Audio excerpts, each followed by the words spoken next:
All right, here we are in chapter 3 of our AP Biology textbook in the unit of Chemistry of Life. We're still looking at water and life, and we're still looking at solutions. And this section, 3.3, we're going to look specifically at acids and bases because those are a specific type of quality of solution that is very important to consider when we're looking at life. So the first thing that you need to know about acids and bases is that the amount of acid or the amount of base that you have in a solution is really important for living organisms. They can only have a very specific amount of each in their solution. And we have special ways of measuring that we'll talk about later. But to start us off, let's talk about what an acid is. Maybe you've heard this term before, talking about a drink being really acidic or a lemon being really acidic. But an acid, essentially, for our purposes, we can define it as a substance, some kind of substance that increases the hydrogen ion concentration, right? So it makes it so that there are more hydrogen ions in a solution, right? They are more available. They are more likely to occur in a given solution. And the base is an opposite of that, okay? So a base is simply a substance that decreases the amount of hydrogen ions that we have in a solution. So it makes it there is less hydrogen ions in a given solution. And oftentimes we talk about a base as something that increases the amount of OH, hydroxide. And that has to do with the fact that water, when it dissociates, when it separates, it forms a hydrogen ion and a hydroxide. And we'll talk about that a little bit later.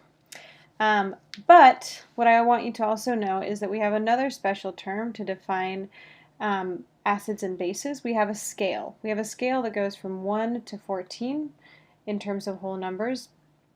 Or sorry, not just whole numbers, it can be decimals as well. But from 1 to 14, or sometimes we say 0 to 14, and it measures how acidic or basic a solution is. And we assign a number to the solution, a pH number, to tell us if it's very acidic or basic. And you might remember this from your experiment that you guys did with fish, right? You measured the pH, and hopefully your pH was somewhere around 7 because fish, as you know from your experiments, they didn't like it if the pH was too high or too low or if it changed too quickly, okay?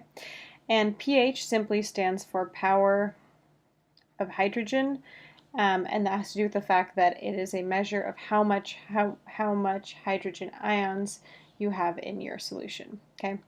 So let's talk really quickly about water. So water, as you know, you might remember, is more or less, it's neutral, right? We define water as neutral.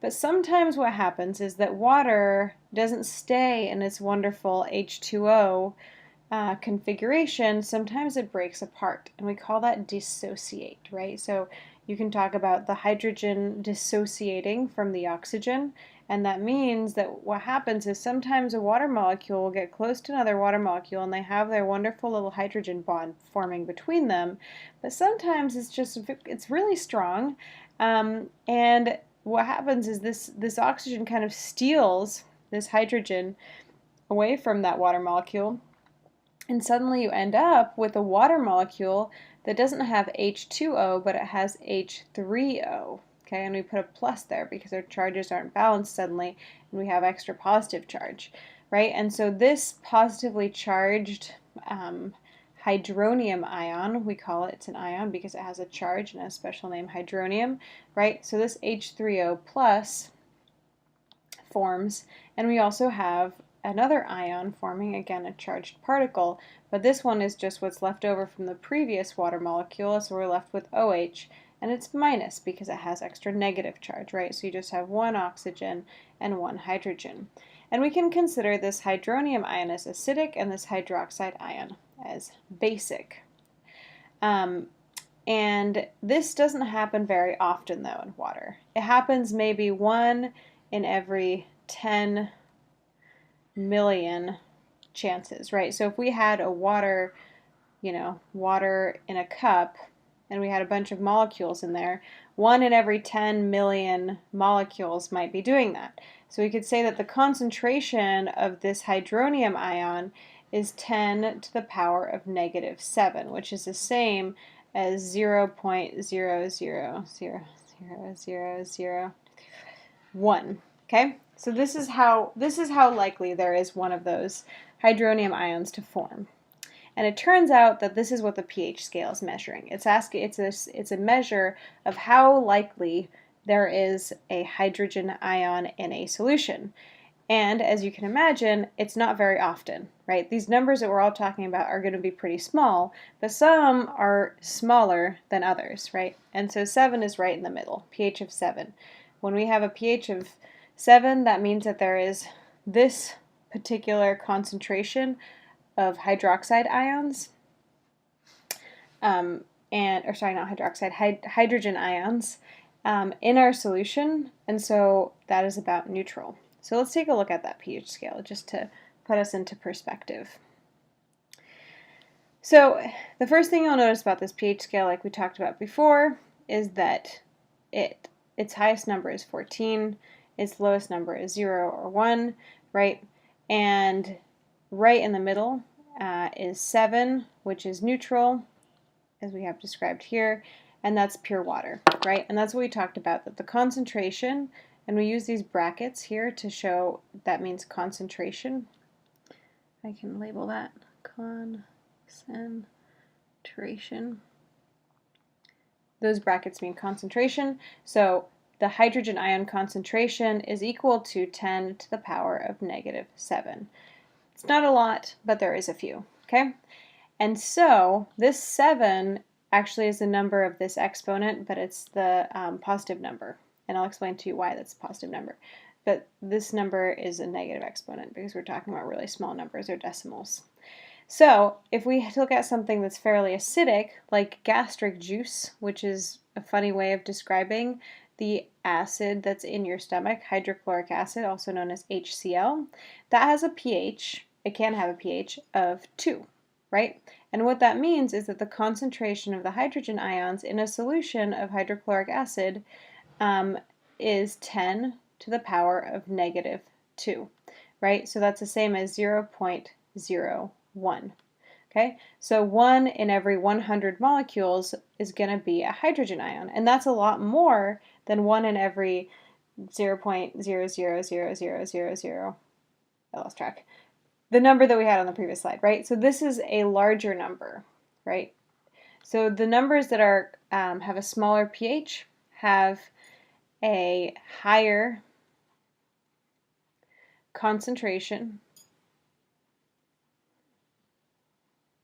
of hydrogen ions, okay? And don't let that confuse you because they have a lower pH number, right? A pH of 1 is a very high hydrogen concentration compared to others. And we have a picture here to help you remember that, right? An acidic solution has a high concentration of hydrogen ions. There's more hydrogen ions in the solution. So generally, things that have a pH that is less than 7 are considered acidic. Some things are more acidic than others, right? If they have a lower pH, they are more acidic. If they have a higher pH, like pH of 6, they're only slightly acidic, right? Acid rain is somewhere in a pH that's close to 5 usually, right? Your saliva is slightly acidic, right? It has a pH that's a little bit less than 7. Okay, coffee is pretty acidic. Coca-Cola, that's super acidic. It just has a lot of sugar in it that makes it taste sweet. So these are all examples of things that have a acidic pH, a pH that is less than 7.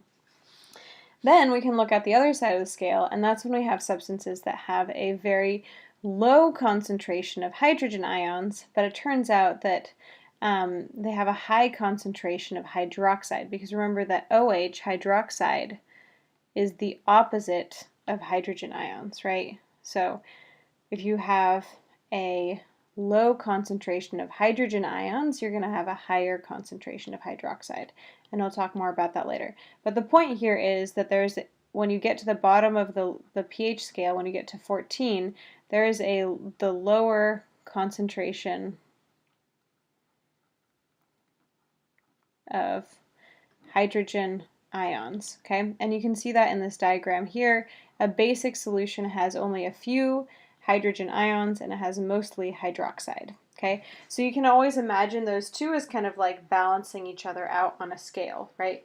The more hydrogen ions you have, the less hydroxide you have, and vice versa. Okay, so if we look at something like household bleach, that has a hydrogen ion concentration that is 10 to the power of negative 13, right? And that is a smaller number. That is a low concentration of hydrogen ions, okay? So hopefully this will start to make sense soon. Now, here's what you need to know about these calculations. People get freaked out by this equation, but you're doing logs right now in math, and they're not that bad. And these are all log base 10, so it's super fun and easy. So first of all, you need to know that when we look at a solution at 25 degrees Celsius, so just at room temperature, the product, so if we multiply the concentration of the hydrogen ion concentration and the hydroxide concentration, so our acidic side of the spectrum and our basic side of the spectrum, they should have a number that's equal to 10 to the power of negative 14. And that's sort of our magic number. We'll kind of get back to it later. So if we multiply those two concentrations, we should get this number. pH is measured using a negative logarithm, right? And so if we want to measure the pH of something, so let's say we have a solution and we know that the hydrogen concentration is 10 to the power of negative 4, right? So let's say, for example, we're looking at tomato juice, right? So our tomato juice has a concentration of hydrogen ions that's 10 to the power of negative 4. Then I put my number into my equation here, so I do negative log, right, and this is log base 10, and of 10 to the power of negative 4, okay?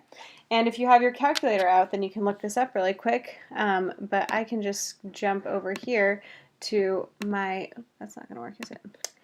To Wolfram Alpha, where I already have this set up to go, right, and I can put my equation in here. I have negative log base 10 to the power of, or times negative log base 10 of 10 to the power of negative 4. I pop that in the calculator and my answer is 4, right? So you can use this equation to calculate the pH of a substance. So our pH here is equal to 4. And I knew that just looking at the scale, but this just confirmed it for me, okay? So we can use our pH equation to calculate our pH of a solution if we have the concentration, or if we have the pH number, then we can figure out the concentration using that equation. So here's something to keep in mind. So remember, when you multiply exponents, or numbers that have exponents, you have to add the exponent. So for example, if I wanted to multiply 10 to the power of negative 1, and if I multiply that 10 to the power of negative 13, then my answer there ends up being 10 to the power of negative 1 plus negative 13, which is equal to, as you might remember, 10 to the power of negative 14. Okay, so remember you add exponents when they are being multiplied. And that's what this graph here shows. So if you first focus in on the hydrogen ion concentration, remember we said pH of 1, and I hope you can see this because it's a little bit hard to see. pH of 1 means that there's a concentration of 10 to the power of negative 1, right? pH of 2 means that there's a 10 to the power of negative 2. pH of 3 means 10 to the power of negative 3, and so on and so forth. We can go all the way over here. We have 10 to the power of negative 13 when we get to a pH of 13, right? These are more basic. These are more acidic. And we can look at the opposite, right? The hydroxide ion, the OH, which is our basic component, right? We can look at this opposite part of our solution. So as the hydrogen ion concentration decreases, right, as we have less hydrogen ions, we see that there is an increase in the hydroxide, which is the opposite. And I can try to draw like a visual that might make this clearer. So for example, if we look at this first one, maybe I should just get rid of all that. There we go. Here, if we look at the acidic solution, right, there's a high concentration of hydrogen ions, right? H plus. And there's a low concentration of hydroxide, right? Here, when we get to neutral, those two are kind of the same. They're both at 10 to the power of -7, right? So we're balanced out. Our concentration of hydroxide and our concentration of hydrogen ions are equal. Whereas if we go over here on the basic side of the spectrum, we have a low concentration of hydrogen ions. However, we see an increase in the level of hydroxide ions, right? And so if we were to sum these up, we would see that their concentrations always add up to the same number, which is 10 to the power of -14. So you can use that to help you kind of remember the inverse relationship between hydrogen and hydroxide. Hydrogen ions, that is. Okay. So if we go back to, actually I'm going to skip that slide on this. No, I'm going to skip that. Well, no, we're going to go to it. So we can go back to the scale, and again, you can take a look at it, and you should spend some time looking at it and thinking about this and mulling over these concepts. You're not going to understand them the first time you hear them. It's going to take some time for it to all settle in. But you can look at these diagrams and you can see how as you have a higher concentration of hydrogen ions, then you have a lower concentration of hydroxide. And remember, hydroxide is OH minus, and your plus hydrogen ion is, we can just call it hydrogen ion. Okay, so you see a greater amount of your hydrogen ions and a lower amount of your hydroxide ions. When it's neutral, they're about balanced in terms of their concentration, in terms of how much there is there. And then when it's more basic, you have a greater amount of hydroxide and a lower amount of hydrogen. So think about this stuff as you're going over it. Take a good gander at this graph, and hopefully that will make it clearer. All right, moving on to buffers. So since organisms are so sensitive to pH, right, they can't have, if their pH changes too much, then they won't be able to function the way that they would like to, right? You, as a human being, will want to have most of the parts of your body to have a pH of about 7, about neutral. And, you know, pH changes depending on the substances that are introduced into your solution. So since pH is something that's so important for organisms to live successfully, they also have substances that help them resist changes in pH. So in your blood, for example, you have something that is called, or you have many types of buffers. And buffers are a term that we use to describe a substance that minimizes or decreases the impact of any changes that happen in pH. So even if a new substance is added to your solution, the pH stays about the same. And so for your cells, for your blood, for a lot of parts in your body, we have buffers that help keep your pH to be right around 7. Not every single part of your body has a pH of 7, but a lot of it needs a pH of about 7. And if that pH increases, bad things happen. If that pH decreases, bad things happen. So we need buffers to help minimize any changes in the pH. So one classic buffer that you have in your blood to help maintain a pH of around about 7 is a substance that we call carbonic acid. Okay? And carbonic acid is this substance here, H2CO3. Okay? And this is a weak acid. It is not a very strong acid. And a weak acid means that it doesn't really dissociate very much. And when I say dissociate, I mean it kind of hangs on to this hydrogen that's there. It doesn't like to lose any of its hydrogens. It kind of likes to cling to them. But if it needs to, it'll drop the hydrogen. But not a big fan of it. So, for example, if we have a solution that has carbonic acid in it, like this one right here, that carbonic acid will sometimes drop its hydrogen. And let me draw this out a little bit more clear. Actually, no, I'm just going to go to the next slide and come back to this one. So carbonic acid sometimes will dissociate. like this one that I have drawn here.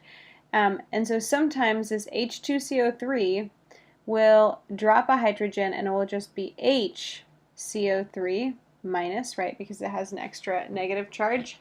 So the only thing that it lost there was an extra hydrogen, and we draw that here as an hydrogen H+, okay?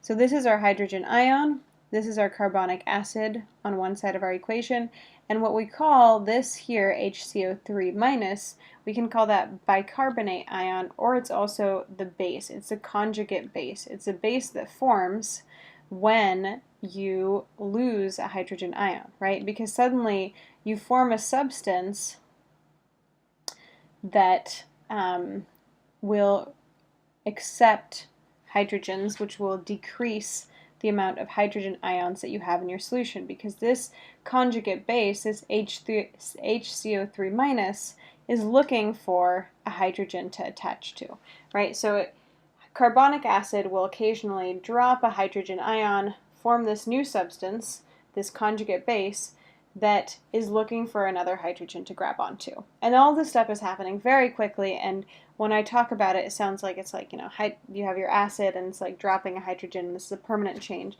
But remember, these things are happening back and forth very quickly.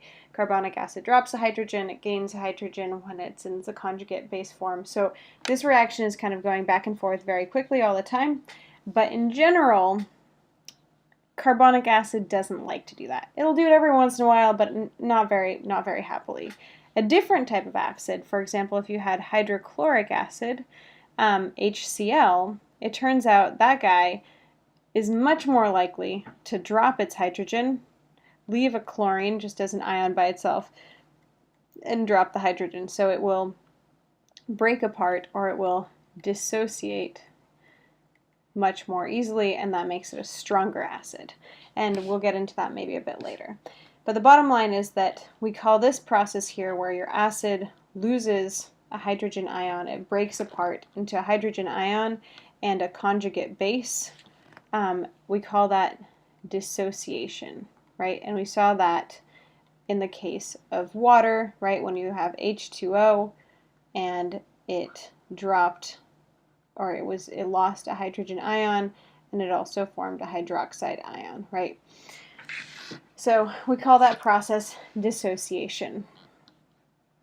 And so when we have our buffers, what happens is you have a substance that dissociates every once in a while that can accept hydrogen ions, or it can give hydrogen ions, right? So it can either add more hydrogen ions into the solution, or it can take more out of the solution.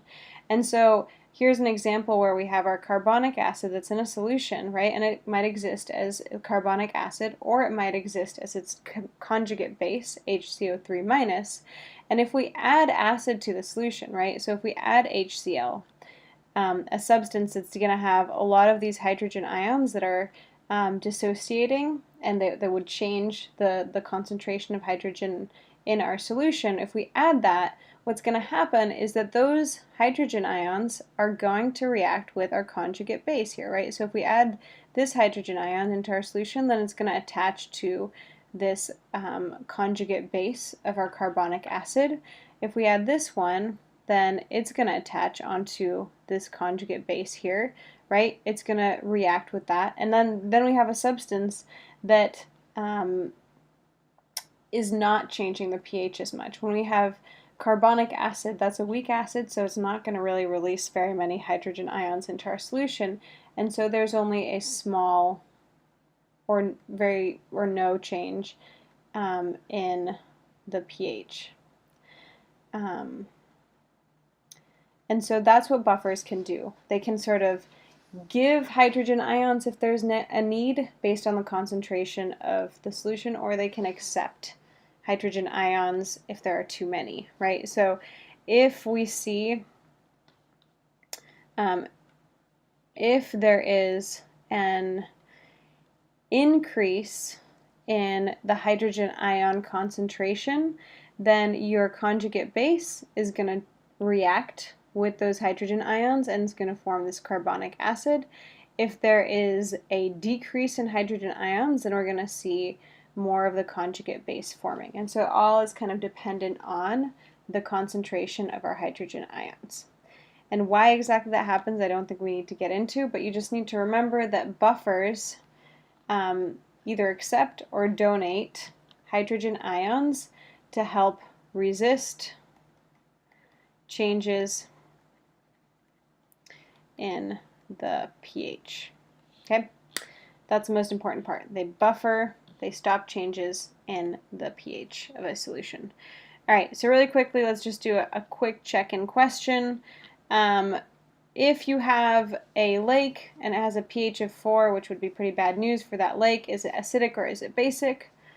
Pause this video, make sure you answer this question. I'll move this out of your way. There you go. Hopefully you pause this video and you checked your answer with your notes, right? So remember, pH of 4, low pH is equal to acidic, right? It's a relatively weak acid, but acidic nonetheless. And the concentration of hydrogen ions, we'll remember, is just 10 to the power of negative 4 is our concentration of hydrogen ion, right? And so that's the same as 0.0001. Okay, so it's pretty straightforward. Just take the pH and make it into a negative exponent. Next part, really quickly, why do pH changes matter? Because they can have a really negative impact on the environment, right? You talked about this in your chemistry class. Acid rain can be really negative, but you can actually just talk about acid precipitation in general. And precipitation isn't just rain, but it's also snow and it's fog. It's anything that's it's any liquid that's coming out of, or I guess liquid or solid, that's coming out of the atmosphere. And if it has a pH that's lower than 5.6, right? So it's right around here, then we consider it acidic, right? So precipitation should have a pH that's about neutral or maybe slightly acidic, but if it's too acidic, then we consider acid rain, and it disrupts environments, it destroys plants, it kills animals, it makes aquatic ecosystems have the wrong pH, which results in a lot of death or growth that then results in death. So they all can have a negative impact on the environment. And that's all pretty straightforward. Quick question to check in.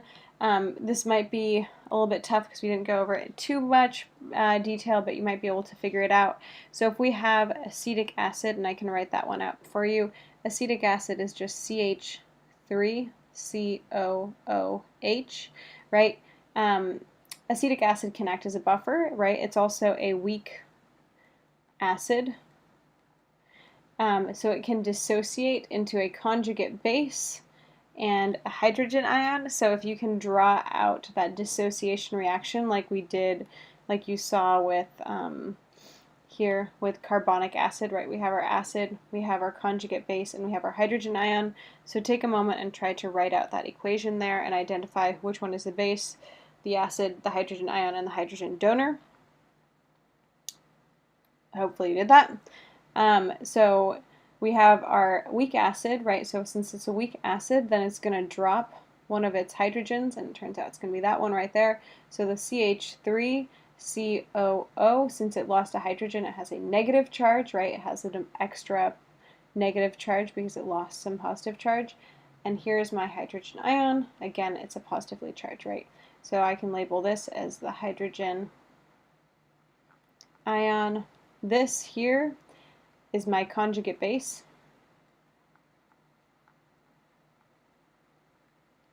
Right? And my weak acid, I already labeled it as my acid, but it's my hydrogen donor. It is what gave up a hydrogen ion. Okay? And so that's just a really quick overview of acids and bases. Hopefully that helped clarify some of the concepts. I recommend that you do some of the practice questions that are in this section. Test yourself. Let me know if you have questions, and I look forward to seeing you in class.